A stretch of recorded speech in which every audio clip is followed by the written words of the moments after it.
Buen día, estimados participantes, y muy buenos días, estimada doctora Teresa. El día de hoy continuamos con nuestra penúltima sesión del Diplomado de Derecho Laboral y Procesal Laboral. Hoy tenemos el grato placer de contar con la participación de la doctora Teresa Ramírez Mendoza, quien abordará el tema Las obligaciones del empleador en materia de prevención de riesgos laborales. La doctora Teresa Ramírez es abogada por la Pontificia Universidad Católica del Perú.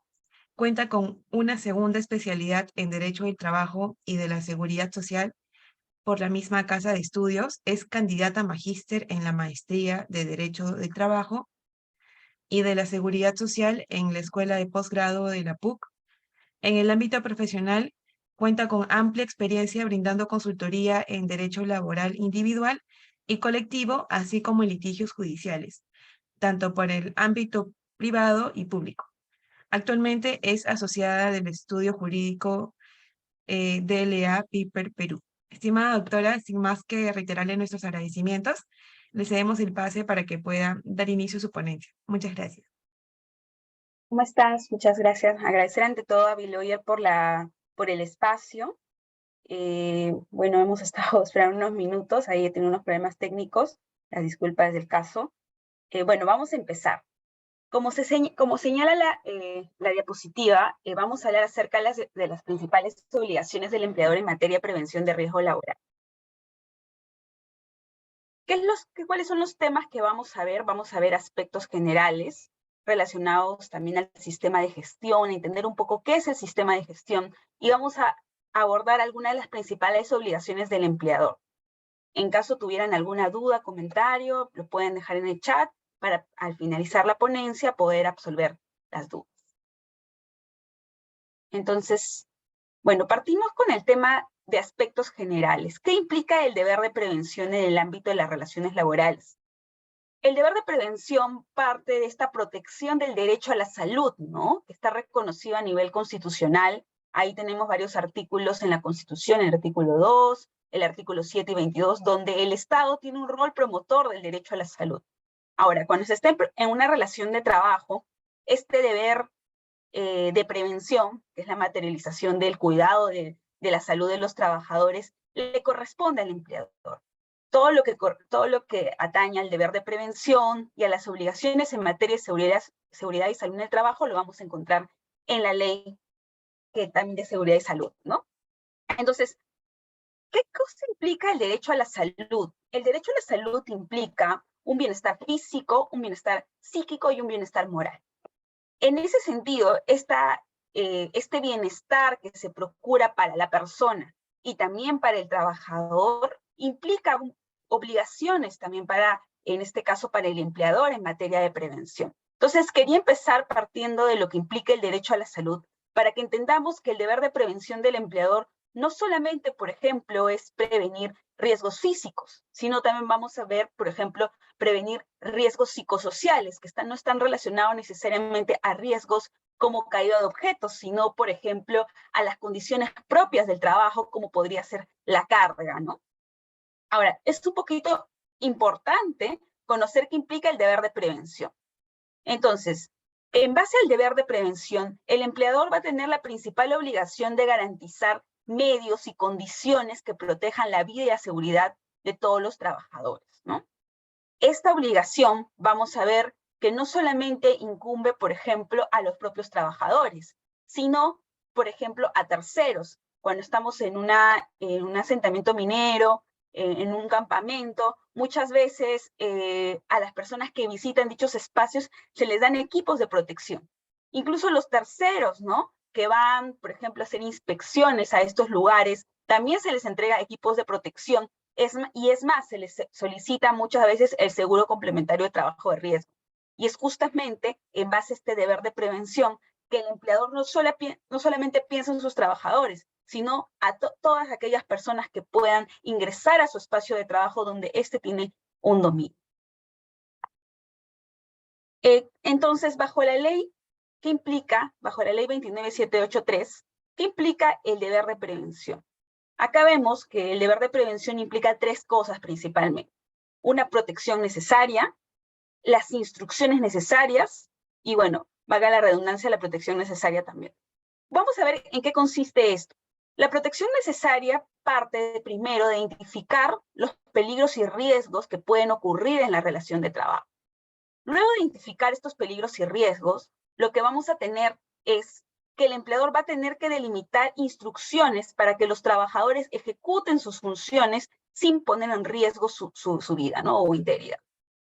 Luego esto va a implicar que también, además de la fiscalización, en caso, por ejemplo, se ocurra un incidente o accidente en el centro de trabajo, también se pueda investigar y prevenir futuros incidentes, ¿no? Si, por ejemplo, determinamos que existe un lugar donde hay riesgo de caída de objetos, si, por ejemplo, determinamos partículas en un espacio de trabajo, entonces lo que debería ocurrir es que el empleador, una vez identificado, trate de eliminar dichos riesgos y si no puede eliminarlos, en ese sentido le tocará, por ejemplo, entregarles equipos de protección a sus trabajadores. Si, por ejemplo, estamos en una fábrica de ladrillos y en una parte del proceso se requiere que el trabajador esté en contacto con el material y ese material puede ser tóxico. Y en tanto es necesario y no se puede sustituir, por ejemplo, se le debería dar una mascarilla especial para ese tipo de situación. Entonces, en base a este deber de prevención, el empleador va a tener cierto tipo de responsabilidades, ¿no? Y lo hemos dividido aquí en tres, ¿no? El empleador asume las implicancias económicas y legales, por ejemplo, frente a un accidente de trabajo. También atañe las consecuencias de la enfermedad que sufre el trabajador. Por ejemplo, hay mucho de lo que se conoce como enfermedades ocupacionales, que producto del trabajo, el colaborador a largo plazo llega a adquirir ciertas dolencias a su salud, ¿no? Pero nuevamente, esto parte de la identificación previamente del riesgo, el control y también la supervisión al mismo. Otro tema es también respecto a las funciones, ¿no? Este principio de responsabilidad respecto a las funciones y a las normas vigentes. ¿Por qué? Porque hay actividades que requieren mayor cuidado que otras. Entonces ahí vamos a ver que hay actividades que son conocidas también como de alto riesgo, en las cuales el legislador ha previsto obligaciones concretas y mucho más elevadas, por ejemplo, para una empresa del régimen común. Entonces, ¿a quiénes se les aplica la Ley de Seguridad y Salud en el Trabajo? En realidad, a todos los sectores económicos del servicio de empleadores y trabajadores, ¿no? Esto es muy importante porque yo he tenido muchos clientes que me han preguntado, ¿no? Yo soy una pequeña empresa o tengo 50 trabajadores nada más y mis actividades no son de alto riesgo. Entonces, por ejemplo, yo no debería hacer las auditorías en el sistema de gestión, una de las preguntas, ¿no? O yo no debería entregar equipos de protección, o yo no debería identificar riesgo, no debería tener un mapa de riesgo, un hiper. Entonces, en realidad, lo que dice la norma es que la Ley de Seguridad y Salud en el Trabajo se debe aplicar a todos los sectores económicos, con independencia del número de empresa. Vamos a ver que el número de empresa va a marcar, va a tener relevancia cuando estemos frente a ciertos tipos de obligación. Pero en principio se le aplica a todo tipo de sector. Acá tenemos, por ejemplo, el régimen privado de la actividad privada, valga la redundancia, el régimen público, las Fuerzas Armadas, la Policía Nacional e incluso los trabajadores por cuenta propia. Entonces, dentro de este deber de prevención, el empleador arma un sistema de gestión en materia de seguridad y salud en el trabajo. ¿Qué elementos o cuál es la estructura del sistema de gestión? Bueno, está compuesto de estos elementos. El primero es el servicio de seguridad y salud en el trabajo. En todas las empresas hay una persona encargada, por ejemplo, de verificar que se cuente con los instrumentos y con la planificación necesaria en materia de seguridad y salud. Muchas veces es el supervisor SOMA, otro es el jefe del área de seguridad y salud en el trabajo. Tiene diferentes nombres, pero esta persona es la encargada, por ejemplo, en caso ocurra un incidente o accidente, de la investigación del mismo. Entonces es muy importante que todas las empresas cumplan con tener un servicio de seguridad y salud. Después también tenemos un comité de seguridad y salud en el trabajo. Vamos a ver que no todas las empresas están obligadas a tener un comité. Esto va a depender, en este caso, sí, el número de trabajadores que hay por empresa. También vamos a tener un encargado de la vigilancia de la salud, ¿no? Por ejemplo, la existencia desde un asistente social hasta un médico ocupacional en los centros de trabajo. ¿En qué tipo de actividades es obligatorio? ¿En qué tipo de actividades no? ¿Cuál es la permanencia mínima por ejemplo, del médico ocupacional en el centro de trabajo? Otro tema que forma parte del sistema de gestión son las capacitaciones. Las capacitaciones también forman parte de la obligación del empleador, ¿no? El empleador, cuando inicia la relación, tiene la obligación de capacitar a sus trabajadores respecto a los riesgos y peligros que pueden haber en la actividad. El tema de la mejora continua tiene que ver mucho con la identificación de los riesgos y, por ejemplo, en caso de ocurrir un incidente o accidente, también tiene que ver con los planes de acción, ¿no? Que se conoce, o mejor dicho, en las empresas están plasmados en el plan anual de seguridad y salud en el trabajo, donde muchas veces se hace la planificación acerca de qué actividades se van a realizar durante el año, ¿no? En materia de prevención. Y por último, vamos a ver los documentos de seguridad y salud que son obligatorios, y vamos a ver contenido mínimo. Ahí también hay algunas diferencias en lo que son las micro y pequeñas empresas. Entonces empezamos con el servicio de seguridad y salud en el trabajo.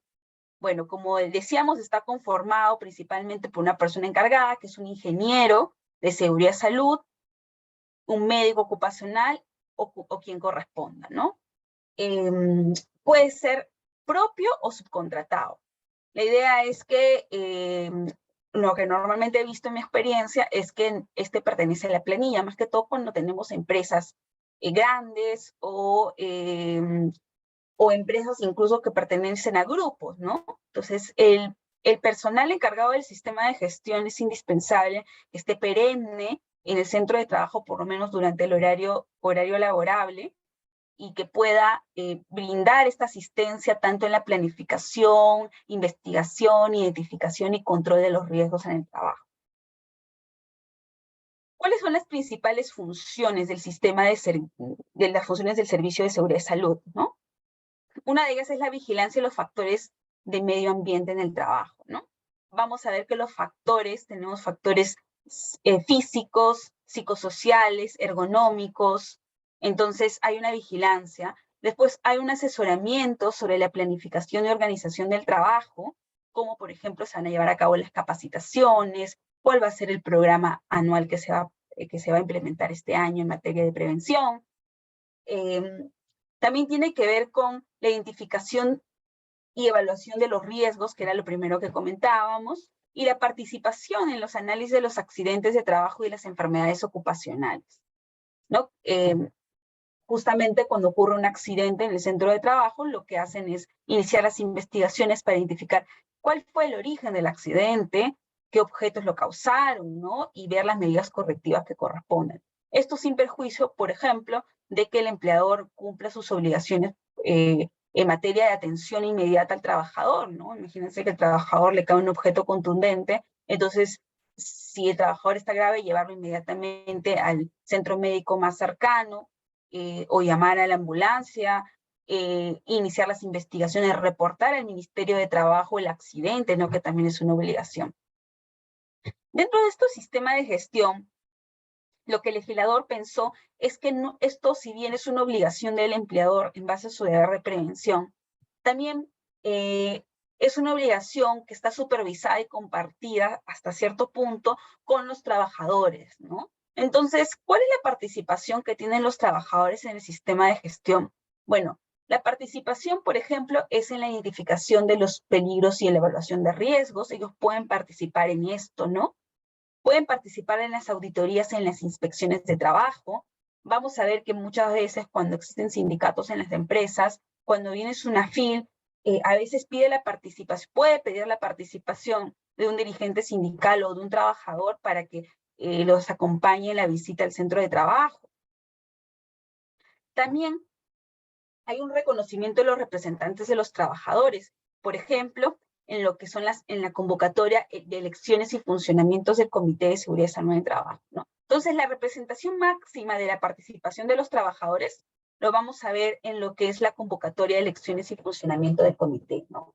Desde cómo se realizan las elecciones, o sea, la participación, por ejemplo, en todo el proceso electoral hasta la elección y propiamente las reuniones periódicas que va a tener el Comité de Seguridad y Salud en el Trabajo para, por ejemplo, identificar y prevenir riesgos. Una de las funciones, por ejemplo, en pandemia fue el tema de la aprobación del plan de vigilancia COVID, ¿no?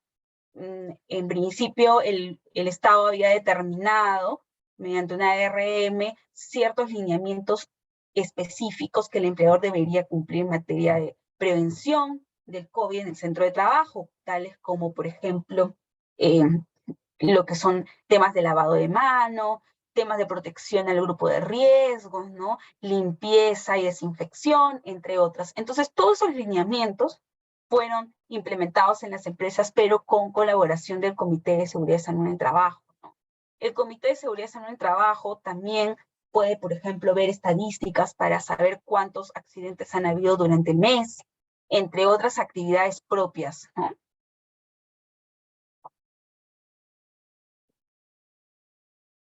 A ver, dentro de lo que son la identificación de peligros y riesgos, quiero resaltar esto, ¿no?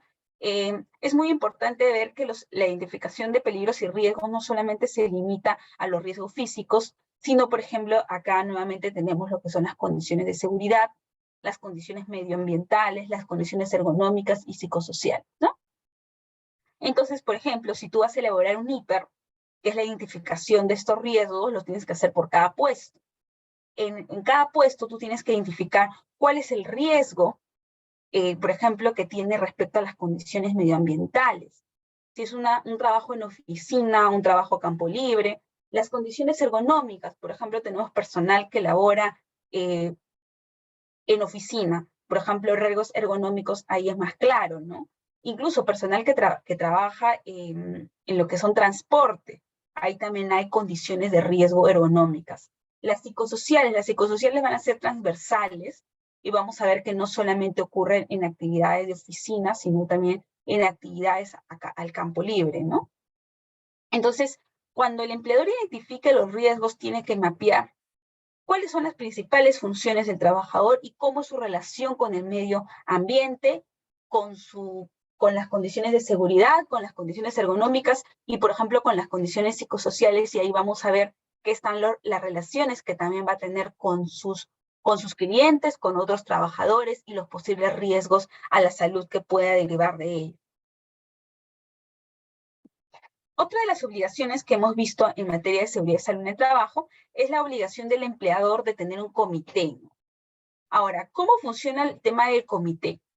El comité es obligatorio para aquellas empresas con 20 o más trabajadores.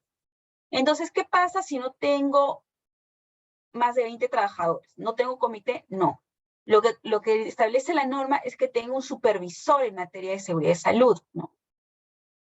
Entonces, hemos visto que este comité va a estar formado por trabajadores. Entonces, las dos principales características es que, ojo, no solamente está conformado por trabajadores, sino es un órgano bipartito, que está conformado por representantes del empleador y de los trabajadores.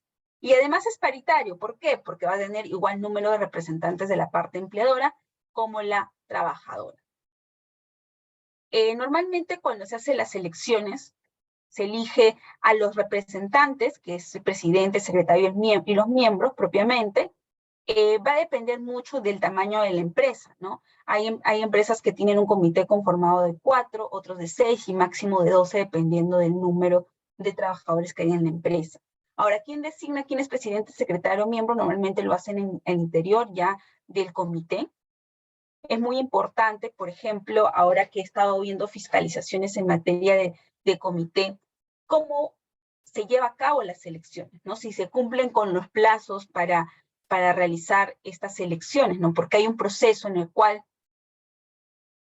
se cuelgan, ¿no? Por ejemplo, los requisitos para ser miembros, otro proceso en el cual los trabajadores mandan su candidatura, incluso el empleador, otro proceso en el cual el empleador, por ejemplo, determina si hay alguna tacha Normalmente para las tachas y para todo el proceso electoral se arma un comité electoral que determina, por ejemplo, estos puntos.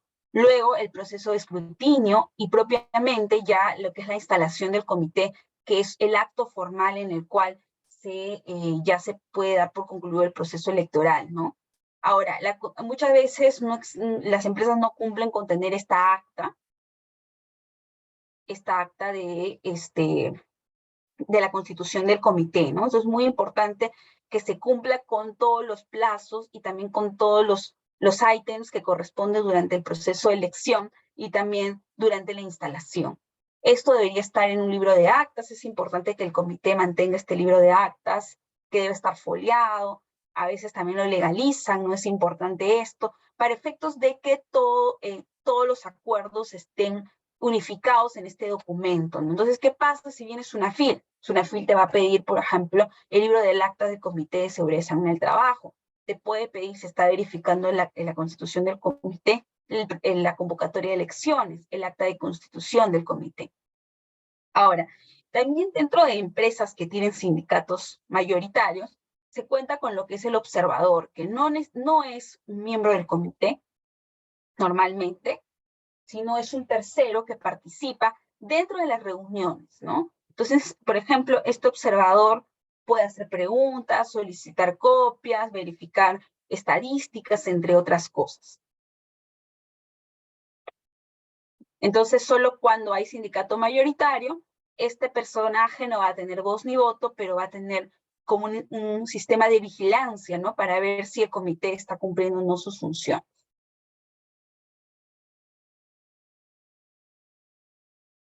¿Qué es lo que hace el comité?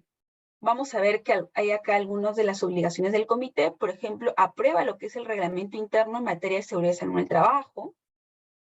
Aprueba también el plan anual del servicio de seguridad y salud, el programa y también el plan anual de capacitación, ¿no?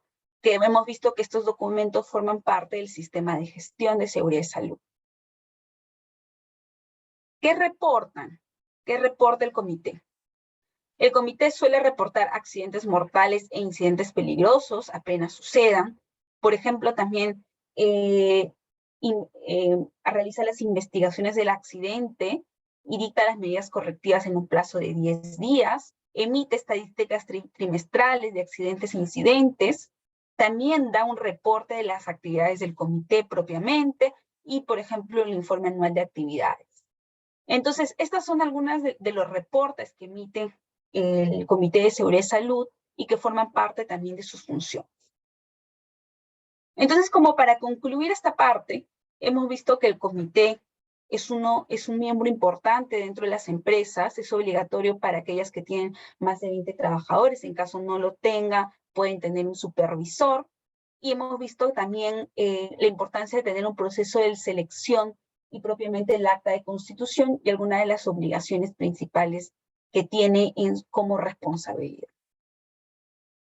Ahora, otro de los elementos que forma parte del sistema de gestión son los registros de seguridad y salud en el trabajo.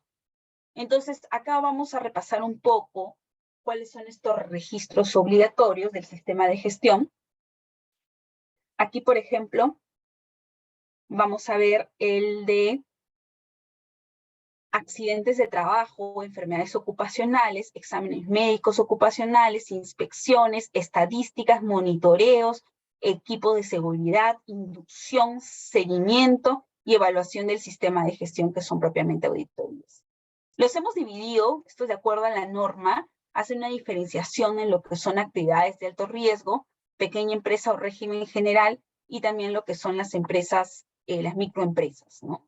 Nos damos cuenta, así a simple vista, que las microempresas, por ejemplo, tienen que tener registros mínimos, pero no se les pide todo lo demás. Empecemos con las microempresas. Por ejemplo, las microempresas solamente tienen lo que son los 3 registros más importantes, que son los registros de accidente de trabajo y enfermedad ocupacional, los registros de exámenes médicos ocupacionales y los que son las inspecciones de seguridad y salud. Vemos que en lo que es alto riesgo, tiene casi todos los registros obligatorios. Estos 2 últimos, en realidad, son registros simplificados para aplicables a lo que es la pequeña y microempresa. Cuando hablamos de régimen general, nos referimos a aquellas empresas que no sean de alto riesgo. Ahí, por ejemplo, tienen obligaciones genéricas, que son por ejemplo, el registro de accidentes, el registro de exámenes médicos, lo que son las estadísticas de seguridad y salud, el seguimiento, el monitoreo, inducción, evaluación del sistema de seguridad y salud en el trabajo. Entonces, todos estos documentos forman parte del sistema de gestión y es importante que el empleador pueda verificar que se tenga actualizado, ¿no? Ahí hay una RM que aprobó los formatos obligatorios para estos registros, así que esto forma parte del sistema de gestión y es de obligatorio cumplimiento. Si, por ejemplo, viniera SUNAFIL, entonces SUNAFIL va a verificar si se ha cumplido o no con esto. A ver, ¿qué más? Bueno, aquí hay otros temas más importantes que también voy a mencionar. Y, por ejemplo, un tema importante e interesante son las auditorías, este punto. Las auditorías en el sistema de gestión de seguridad y salud en el trabajo. Estas eran obligatorias cada 3 años para empresas que no eran de alto riesgo, cada 2 para empresas regulares, y para empresas con menos de 10 trabajadores les correspondía solamente en caso de la inspección de trabajo lo solicitan.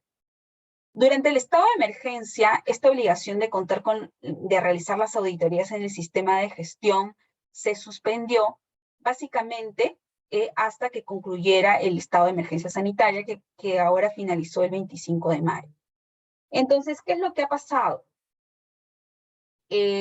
Ahora que ha concluido el estado de emergencia, las empresas, muchas de ellas están obligadas ya a realizar estas auditorías, las cuales las tienen que hacer dentro del plazo de los 90 días después de haber concluido el estado de emergencia, que más o menos sería para el 24 de agosto. Entonces, ya tienen que elaborar un plan para hacer todo lo que implica la auditoría y la verificación del sistema de gestión de seguridad y salud. Por ejemplo, hay empresas que es como de alto riesgo, como sería la del sector minero, que tienen la obligación adicional de, además de realizar las auditorías, de informar del contenido de este informe al Ministerio de Trabajo o a la SUNAFIL, ¿no? Aún no se despliega campañas para lo que es la fiscalización de esta obligación, pero es importante tenerlo en cuenta. Otro punto importante dentro también del sistema de gestión es, por ejemplo, el tema de los servicios de seguridad y salud, ¿no? Que tiene que ver con la vigilancia de los trabajadores. Este servicio de salud estuvo muy activo durante la pandemia. Durante la pandemia hubieron personales que eran considerados de alto riesgo. Entonces, estas personas, al principio de la pandemia, se determinó que, por ejemplo, deberían hacer trabajo remoto o estar sin licencia, con licencia sin goce. Luego fueron ya regresando progresivamente a su centro de trabajo. Entonces, vamos a ver que a la actualidad ya se puede ver reincorporado al 100% de este grupo, pero todavía, por ejemplo, hay cierto cuidado para las personas que son madres trabajadoras, gestantes y lactantes, ¿no? En lo que son los gestantes y lactantes, hay normas específicas para lo que es la prevención y protección de este grupo. Por ejemplo, a diferencia de la pandemia, ya quizás centrándonos ahora, en la pandemia era obligatorio que, por ejemplo, las trabajadoras en estado de gestación pasaran una evaluación previa para saber si podían reinsertarse a su centro de labores o necesitaban estar fuera por lo menos durante un tiempo, ¿no? Dependiendo del riesgo, si era un riesgo alto, riesgo medio, riesgo bajo. Ahora, como que esta obligación ya no persiste ya que el estado de emergencia ha concluido, pero igual el empleador tiene la obligación de identificar riesgos a la salud de las madres trabajadoras, ¿no? En caso, por ejemplo, estos riesgos no sea posible eliminarlos, tiene la obligación también de hacer las adecuaciones al puesto, o incluso, por ejemplo, también el cambio que corresponda, ¿no?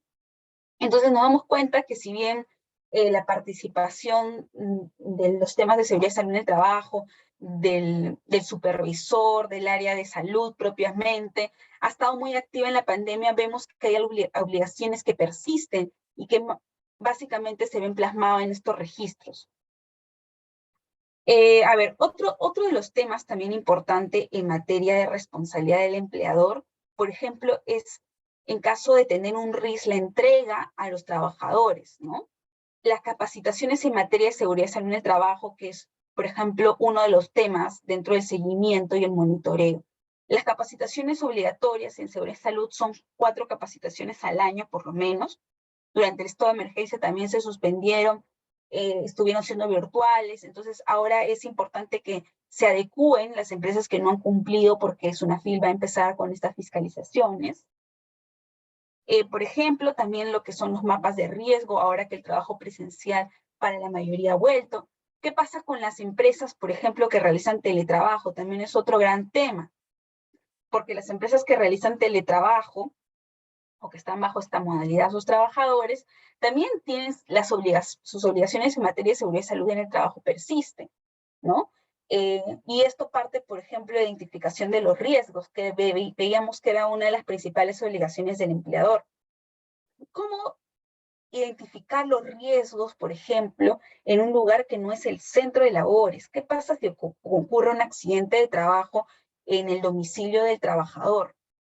Ahí lo que la norma por lo menos ha previsto hasta la fecha es que el empleador realice la identificación de peligros en el domicilio, previa obviamente autorización del trabajador, o si no, que llene autoformulario en el cual el trabajador pueda realizar la identificación de riesgos, ¿no? Si, por ejemplo, tiene las condiciones aptas para poder desempeñar sus funciones. Luego de ello, si ocurre un accidente o incidente, también el empleador va a tener que realizar las investigaciones del caso. Claro, las limitaciones van a estar justamente porque ya no estamos hablando de un centro de dominio del empleador, sino un lugar privado del trabajador. Otro de los temas que también es importante es los exámenes médicos ocupacionales, ¿no? Los exámenes médicos que se realizan cada 2 años, es importante que los empleadores ya comiencen a implementarlos si es que aún no lo han hecho, que establezcan campañas también para su ejecución. Entonces, como vemos, a nivel de lo que es el sistema de gestión de seguridad y salud, existen diferentes obligaciones para el empleador y todas estas parten de este deber de prevención, ¿no?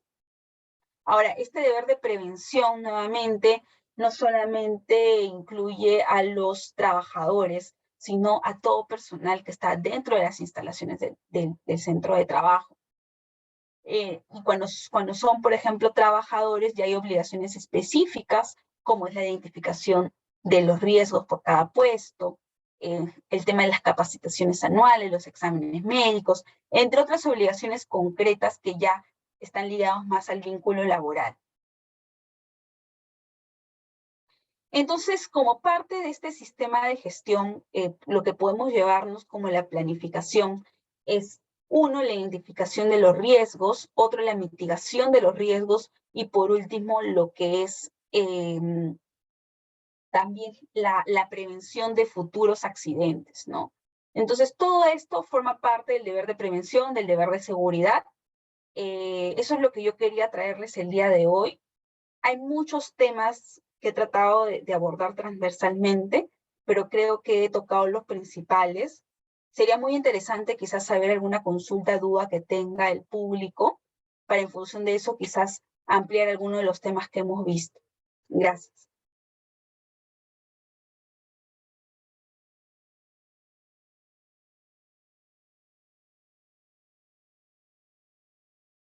Muchas gracias, Victoria, por la ponencia efectuada. Comentarle que nos ha llegado de manera interna 3 preguntas y quería consultarle si se las podía trasladar por aquí. Sí, está bien. Ya, perfecto, doctora. La primera pregunta dice lo siguiente. ¿Cuál es el papel de los comités de seguridad y salud laboral en la empresa y cuál es la responsabilidad del empleador hacia ellos? Bueno, la responsabilidad, como lo hemos detallado en una de estas láminas, tiene que ver mucho con lo que es, por ejemplo, su intervención en la elaboración de cierto tipo de documentos, ¿no? Por ejemplo, ahí teníamos el Reglamento Interno de Seguridad y Salud, los programas anuales de seguridad y salud, el plan anual, el plan de capacitaciones. O sea, su rol va a ser más que todo preventivo. Su rol va a ser dentro de la participación del sistema de gestión. la elaboración de estos documentos. Pero también va a tener un rol de reporte, por ejemplo, cuando existen accidentes de trabajo. Ellos van a participar dentro de las investigaciones, van a identificar las causas, van a ver qué acciones en concreto se pueden adoptar. También van a hacer un control global, por ejemplo, de los incidentes. Accidente e incidente distinto, ¿no? Los incidentes son no necesariamente una lesión a la salud del trabajador, pero también implican un riesgo. Entonces, tener estos, por ejemplo, estadísticas nos va a poder ayudar a nivel de las empresas identificar cuáles son los riesgos. Ahora, como hablábamos del sistema de gestión de seguridad y salud, decíamos la participación de los trabajadores. Bueno, esto es un claro ejemplo de la participación bipartita tanto de los representantes del empleador como de los trabajadores. ¿Cuál es la obligación del empleador? Constituir el comité, darle facultades para que pueda desarrollar sus funciones que corresponden, e incluso si hay trabajadores que forman parte del sindicato, también colaborar con ellos en cuanto corresponda, por ejemplo, lo que son los observadores, ¿no? Que no necesariamente forman parte del comité, pero que sí participan activamente como parte del sistema, ¿no? Bueno, eso es la respuesta. Muchas gracias, doctora. Le comento la segunda pregunta. Dice, ¿cuáles son los retos y desafíos que enfrentan los empleadores en la implementación de medidas efectivas de prevención de riesgos laborales? Bueno, es una interesante pregunta porque, como señalé, que la identificación de riesgo depende del puesto de trabajo, es verdad. No se va a tener los mismos riesgos en todos los sectores. Entonces, hay sectores que ahora tienen mayores retos, por ejemplo, los que se realizan teletrabajo. Ahí estábamos viendo las principales complicaciones de aplicar las normas de seguridad y salud en el trabajo como están pensadas para un centro de trabajo, ahora al teletrabajo. Hay diferentes ya normativas que tratan de adecuar esto, como es, por ejemplo, la identificación de los riesgos. Hay incluso maquinaria. Yo la otra vez participé en una ponencia también con una entidad que se encargaba de, por ejemplo, de identificación de riesgos mediante inteligencia artificial, ¿no? Sin que el trabajador se tenga que desplazar a otro lugar, prendía la cámara y la máquina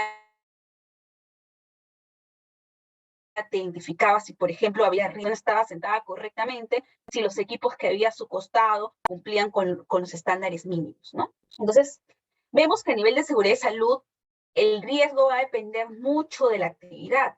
Por ejemplo, también tiene que ver con el tema de la prevención de riesgos psicosociales, que es un tema que no se aborda mucho, pero tiene que ver también con los riesgos laborales, ¿no?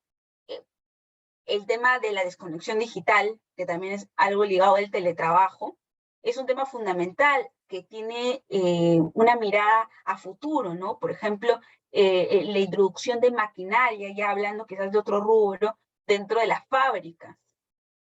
Ya la tecnología ha avanzado tanto que las máquinas no solamente son máquinas simples, sino tienen cierto agregado de inteligencia artificial. Entonces, ¿cómo se va a relacionar esto con los trabajadores? ¿Quién va a supervisar? Va a haber se va a reemplazar al trabajador en ciertos puestos. ¿Cuál es su interacción propiamente con el sistema de gestión? Entonces, vemos que hay diferentes retos y nuevamente está ligado mucho al tipo de trabajo, pero también ligado a lo que es la inteligencia artificial, ¿no? Que es uno de los principales cambios que han habido ahora en la modernidad. Gracias. Muchas gracias, doctora. José Guerrero Chinguel quiere participar, así que le cedemos el pase para que pueda formular su pregunta. Sí, doctora, buenas tardes. ¿Me escucha? Sí, me escucho bien. Sí, ¿cómo está, doctora? Una pregunta. Si bien es cierto, el Comité de Seguridad y Salud en el Trabajo se aplica tanto en el ámbito privado como en el público, ¿qué hacer, por ejemplo, si un empleador de una institución pública y el Comité de Salud en el Trabajo no actúan? ¿Qué hacer? ¿A dónde recurrir alguna queja? ¿En qué sentido no actúan? Por ejemplo, hay lugares de alto riesgo que se deberían preocupar en ver lo que es la necesidad de los trabajadores para prevenir los accidentes, pero lamentablemente no actúan. Bueno, hay algo muy importante. Claro, la función del comité en realidad debería ser estar una parte del lado de los trabajadores en el sentido de participar activamente en la identificación de riesgos. Es justamente su finalidad, ser un órgano bipartito que no solamente tenga representantes del empleador, sino trabajadores. Entonces, ¿qué pasa, por ejemplo, en las empresas del sector privado? Por lo menos UNAFIL tiene un rol activo en lo que es las inspecciones, para verificar si se cumple o no con los requisitos mínimos en materia de seguridad y salud, que forma parte de las obligaciones del comité. Entonces, hay trabajadores incluso que ven en riesgo su seguridad y salud y muchas veces denuncian, ¿no? Entonces hacen estas denuncias para que se hagan revisiones de oficio y se verifique si realmente están cumpliendo o no. Ahora, a nivel particular, ¿qué es lo que puede hacer un trabajador? En caso de la empresa no dé adecuadas condiciones en materia de seguridad y salud y el trabajador se ve en riesgo, puede accionar lo que son los actos de hostilidad, ¿no? Que es un proceso en el cual el trabajador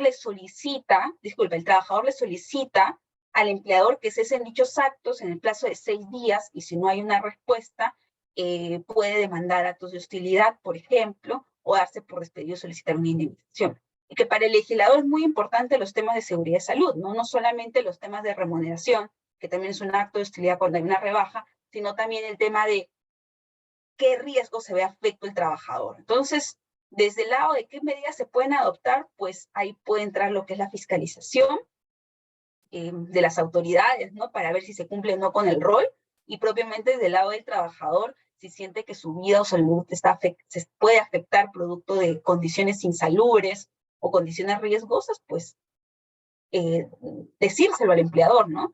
Para evitar que esta conducta tenga un impacto negativo en la salud. Gracias. Muchas gracias, doctora. Con ello, acá tenemos una pregunta, doctora, en el chat. Dice, respecto a la prevención, ¿cuál es la importancia de los indicadores en materia de seguridad y salud en el trabajo? Es una pregunta muy interesante, gracias. Porque el tema de los indicadores, lo que te va a ayudar es a ver en términos macro, por ejemplo, cómo han sido los accidentes en el año 2022 y en el año 2023. Bueno, por ejemplo, ahorita estamos recién en junio, ¿no? Pero imagínense que al finalizar el año tú vas a tener una pantalla y una vista macro de cómo ha ocurrido el tema de los accidentes. ¿Ha habido más accidentes? ¿Ha habido menos accidentes? Obviamente, también el tema no solamente es en los accidentes, sino, por ejemplo, los incidentes. ¿Ha habido algún reporte, por ejemplo, de alguna actividad insegura? ¿Se ha cumplido o no con las capacitaciones? ¿Cuántos trabajadores no han asistido a las capacitaciones? Y un tema también que sirve en las estadísticas, por ejemplo, para ver el tema del ausentismo. En este año han faltado, no sé, ponte, más del 20% del personal durante tales épocas. ¿Qué es lo que ha pasado, no? Se debe quizás a un tema de salud, a un tema disciplinario. Entonces, el tema de las estadísticas en general te ayudan a planificar. Primero te ayudan a identificar, luego a planificar y luego también a reducir los riesgos. Entonces, sí, el tema de las estadísticas es importante. Muchas gracias, doctora, por haber absuelto todas y cada una de las preguntas. Con ello estaríamos también dando por finalizada la sesión, no sin antes reiterarle el agradecimiento por su presencia en el presente diplomado, doctora. Muchísimas gracias. No, gracias a ustedes y espero poder participar en otra ocasión y muy interesante todas las preguntas. Gracias por la atención. Muchas gracias, doctora. Hasta una próxima oportunidad. Que tenga un excelente fin de semana. Gracias.